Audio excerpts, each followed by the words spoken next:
Bonjour à toutes et à tous et ravi de vous retrouver dans Parole d'Experts, au cœur d'un événement, les rendez-vous de l'assurance, 11e rendez-vous de l'assurance, et puis on parle d'intelligence artificielle dans le secteur de l'assurance et de la réassurance. Ça aussi c'est extrêmement important. J'ai eu le plaisir d'animer un panel à l'instant, je suis sorti pour enregistrer, sur l'impact des changements climatiques nécessairement sur le secteur de la réassurance et comment l'intelligence artificielle permettait d'optimiser ou s'insérer dans tous les processus. Et j'ai le plaisir d'avoir avec moi un des panélistes qui était avec moi, Abdsamad Langoudi, chef du département agriculture, directeur des ventes paramétriques internationales à Gallagher Re. Ça va, c'est Abdsamad? Ça va, c'est Faisal Labassanek. Alors Gallagher Re, pour les gens qui ne connaissent pas, c'est quoi? C'est un courtier de réassurance américain.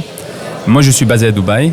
On appartient à un grand groupe qui s'appelle Gallagher, dont le siège est à Chicago. Pour les gens qui ne le connaissent pas, on est très très actif au Maroc.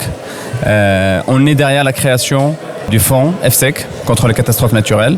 Fonds CatNat, quoi. Le fonds CatNat, exactement. Et on a participé depuis la création du fonds, dans la structuration, dans la création du produit, dans le placement du produit, dans le marché international de réassurance. Nous, on est courtier de réassurance. Donc, on va prendre le client final qui est, par exemple, FSEC, qui est RMA, toutes les boîtes d'assurance, par exemple, toutes les cédantes, et on va placer leur programme de réassurance sur le marché international. Mais entre-temps, on va essayer de structurer les bons produits, réfléchir à des structures de réassurance qui sont adaptées à leurs besoins. Alors, on l'a bien vu, c'est comment intégrer l'intelligence artificielle pour optimiser. C'est vraiment le sujet de tous les rendez-vous de l'assurance et dans chaque type d'assurance. Et au niveau de la réassurance, c'est important. On en a parlé, les changements climatiques sont là avec l'impact que ça peut avoir, les inondations, les feux qu'on a vus en Californie avec des impacts matériels, humains et des coûts qui sont énormes. Comment aujourd'hui, alors peut-être au niveau de Gallagher, vous avez intégré l'intelligence artificielle pour, dans les modèles, que ça soit les modèles prédictifs et puis pour aussi adresser la gestion des risques de la meilleure des manières? Très bonne question, c'est Faisal. Ce qui se passe avec l'intelligence artificielle, c'est un gros mot en fait, qui englobe beaucoup de choses.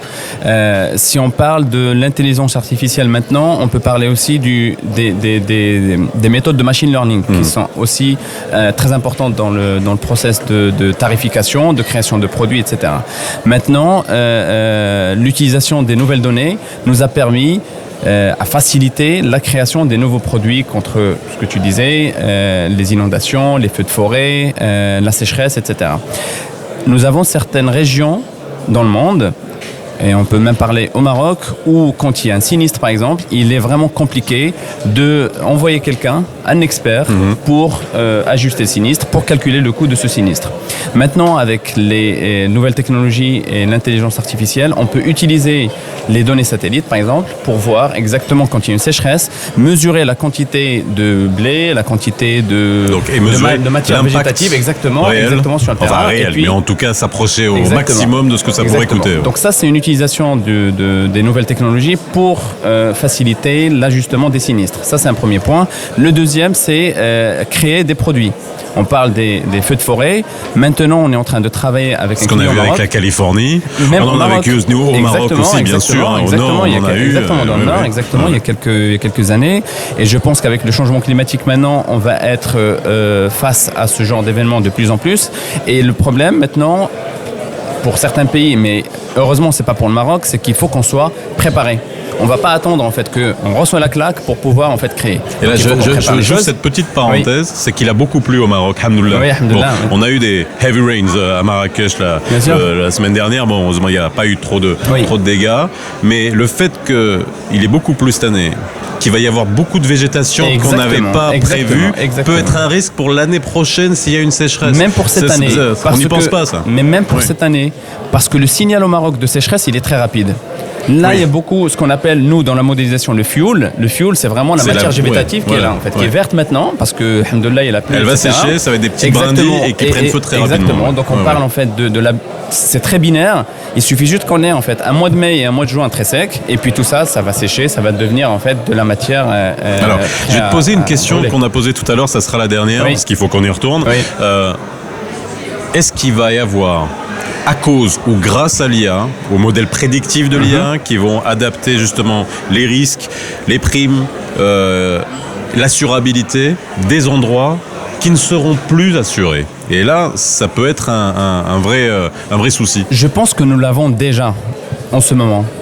Je vais parler du Maroc. On a des zones dans le sud du Maroc qui ne sont plus assurables contre la multirisque en fait climatique pour les agriculteurs, et on a plein en fait qui ne seront plus assurés parce que les terres ne sont plus cultivables en fait.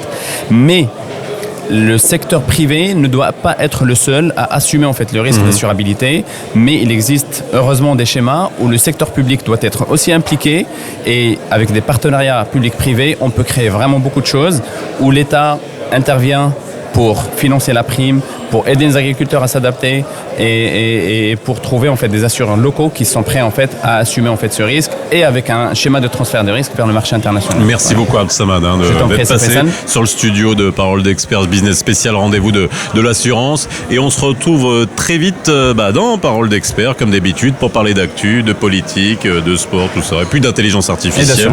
Et en attendant, on est toujours là avec l'intelligence naturelle. Merci beaucoup et on se retrouve très vite. Merci, bye bye. c'est fait ça.